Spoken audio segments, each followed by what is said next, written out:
안녕하세요. 경제 전문 채널 은호레터의 은호입니다. 12월 11일 수요일 전달드릴 뉴스를 간단히 살펴보겠습니다. 화요일 미국 증시는 주요 지수들이 모두 하락 마감했습니다. 월그린스는 사모펀드 시카모어 파트너스와 매각 협상을 진행 중입니다. 보잉은 약 7주간의 파업이 종료된 지 한 달 만에 737맥스 항공기의 생산을 재개했습니다. GM은 크루즈의 로보택시 사업을 중단하고 자율주행 기술을 개인용 차량에 통합하는 방향으로 전략을 전환한다고 발표했습니다. 유럽연합 디지털 규제 당국은 미성년자 데이터를 활용한 맞춤형 광고를 금지하는 디지털 서비스법에 따라 구글의 광고 관행을 조사 중이라고 밝혔습니다.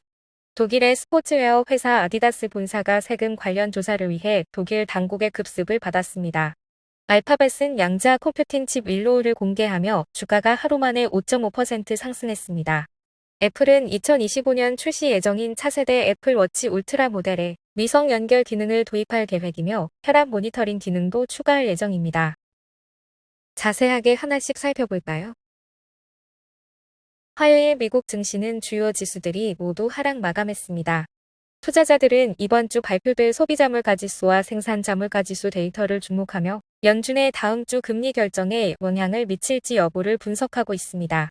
S&P 500 지수는 0.3%, 나스닥은 0.25%, 다우 지수는 0.35% 하락했습니다.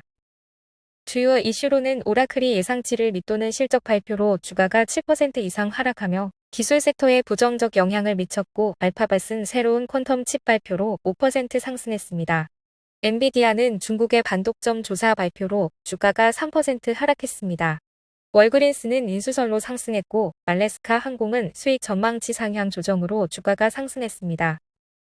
투자자들은 연준의 다음 주 금리 결정에 영향을 미칠 CPI 데이터를 주시하고 있으며 시장은 연준이 25bp 금리 인하를 단행할 가능성을 높게 보고 있습니다. 경제 회복력과 물가 안정이 관건으로 데이터 발표가 시장 변동성에 큰 영향을 미칠 것으로 예상됩니다. 월그린스는 사모펀드 시카모어 파트너스와 매각 협상을 진행 중입니다. 이번 협상은 최근 몇 년간 주가가 급락한 월그린스가 상장 폐지를 통해 재정적 어려움을 해결하려는 시도로 보입니다. 월그린스는 2019년에 사모펀드 KKR로부터 인수 제안을 받은 적이 있지만 당시 500억 달러 이상의 기업 가치를 이유로 성사되지 않았습니다. 이번 협상이 성공하면 시카모어 파트너스의 가장 큰 거래가 될 가능성이 있으며 거래는 내년 초에 완료될 수 있습니다. 월그린스의 시가총액은 주가 상승으로 90억 달러에 달하며 장기 부채는 약 80억 달러로 보고되었습니다. 월그린스는 최근 약국 운영에서 낮은 수익률과 소매 부문의 약세로 어려움을 겪었으며 CEO 교체와 함께 비용 절감 및 점포 폐쇄 계획을 발표했습니다. 보잉은 약 7주간의 파업이 종료된 지 한 달 만에 737맥스 항공기의 생산을 재개했습니다. 이는 회사의 재정 회복을 위해 필수적인 단계로 현재 약 4,200대의 737맥스 주문을 처리해야 하는 상황입니다. 파업, 공급망 문제, 생산 안전성 우려, 규제 강화 및 팬데믹 등 여러 난관으로 인해 보잉의 월간 생산 목표인 56대 달성 계획은 지연되었습니다. 현재 연방항공청은 1월 이후 737맥스의 생산을 월 38대로 제한하고 있으며 이를 상향 조정하는 데는 몇 달이 걸릴 것으로 예상됩니다. GM은 크루즈의 로보택시 사업을 중단하고 자율주행 기술을 개인용 차량에 통합하는 방향으로 전략을 전환한다고 발표했습니다. 이 결정은 로보택시 사업 확장에 필요한 막대한 시간과 자원, 그리고 경쟁 심화에 따른 현실적인 문제를 반영한 것입니다. GM은 크루즈와 내부 기술팀을 통합해 로보택시 대신 운전자 지원 시스템과 개인용 차량용 자율주행 기술 개발에 집중할 계획입니다. GM의 이번 발표는 CEO 메리 바라가 크루즈를 통해 2030년까지 500억 달러의 매출을 기대했던 초기 계획과는 큰 전환점을 의미합니다. 이와 동시에 시장에서는 알파벳의 웨이보가 더 많은 도시로 로보택시 서비스를 확장하고 있고 테슬라는 2026년까지 로보택시 사업 시작을 목표로 하고 있어 경쟁이 격화되고 있습니다.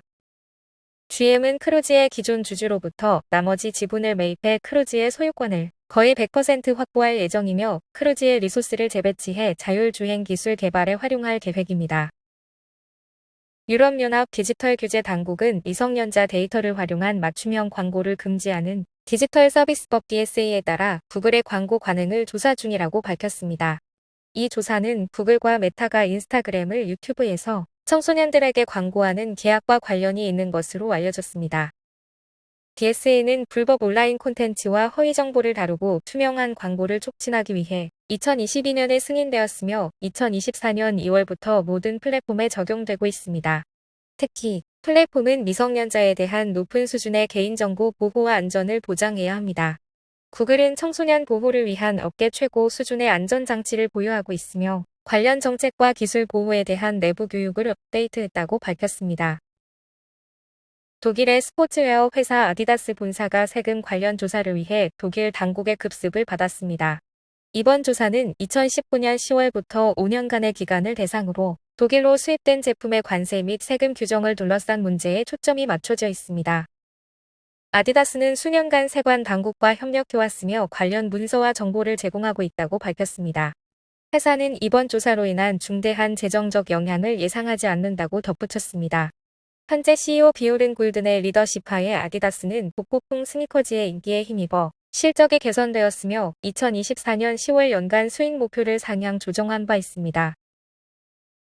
알파벳은 양자 컴퓨팅 칩 윌로우를 공개하며 주가가 하루 만에 5.5% 상승했습니다. 윌로우는 기존 칩보다 성능이 크게 개선되었으며 10세틸리언 년이 걸릴 문제를 단 5분 만에 해결할 수 있는 능력을 지녔다고 알파벳은 발표했습니다. 이번 발표는 알파벳의 기술적 리더십을 강화하며 장기적으로 양자 컴퓨팅의 상용화 가능성을 높이는 중요한 진전으로 평가받고 있습니다. 윌로우는 약 100개의 큐빗을 갖추고 있으며 구글은 향후 100만 큐빗 시스템 구축을 목표로 하고 있습니다.